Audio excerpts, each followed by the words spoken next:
Assalamualaikum Fatih. Ya, Waalaikumsalam warahmatullahi wabarakatuh. Ini kami ni ada nak tanya sikit lah pada Fatih.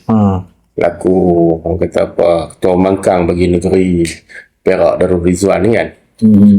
Fatih pun semua sudah maklum kata orang yang sentiasa tak pernah berhenti dalam berlawan dengan musuh PAS tu sendiri, musuh utama yakni DAP. Ya. Jadi betul soalan yang kami nak tanya hari ini, kenapa perlu ada sekatan kepada DAP daripada DAP ni dia duduk dalam kerajaan. Sedangkan kalau kita tengok DAP ni dia bawa agenda Malaysia.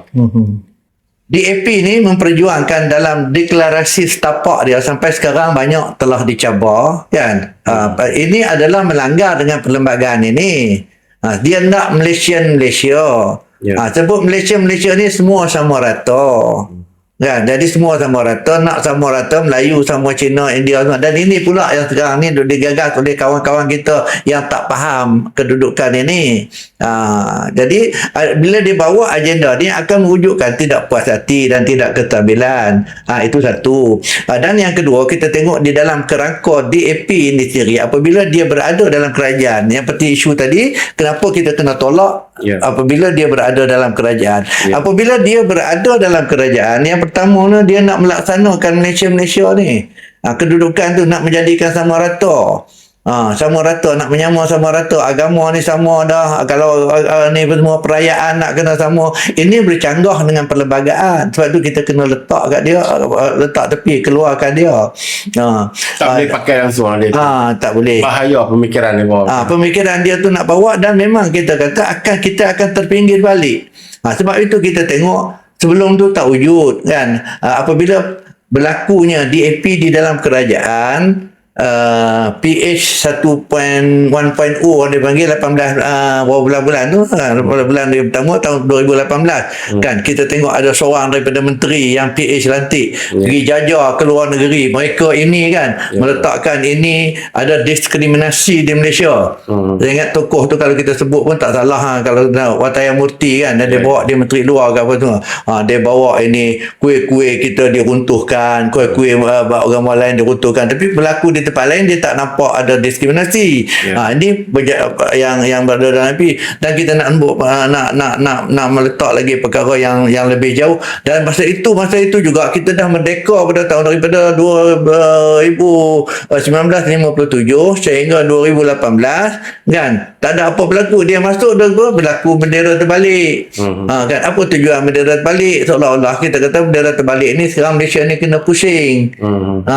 Kita nampak perkara yang tersirat di dalam. Kemudian tidak semena-menanya pula ada sambutan ulang tahun Parti Komunis Malaysia. Tapi mereka bukan komunis. Mereka bukan komunis, tapi mereka sambut. Tapi kenapa disambut di situ? Ada pula perarakan Merdeka, ada perarakan yang pakai baju ala-ala komunis. Apa yang mereka nak terapkan? Timbul pula lagi satu perkara sensitif dalam tempoh itu 18. Abu Chimping ni bukan kena-mengena dengan kemerdekaan. Semua orang tahu dalam sejarah Chimping dia adalah pengasas Parti Komunis Malaysia.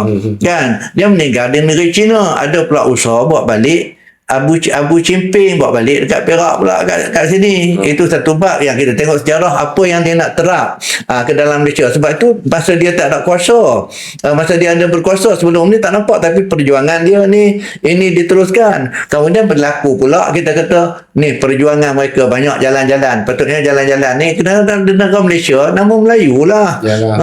Nama Haji apa, jalan apa, Tengku Abdul Rahman apa semua kan. Tapi jalan pun nak tukar atas nama yang nama dia pula kadang-kadang kan.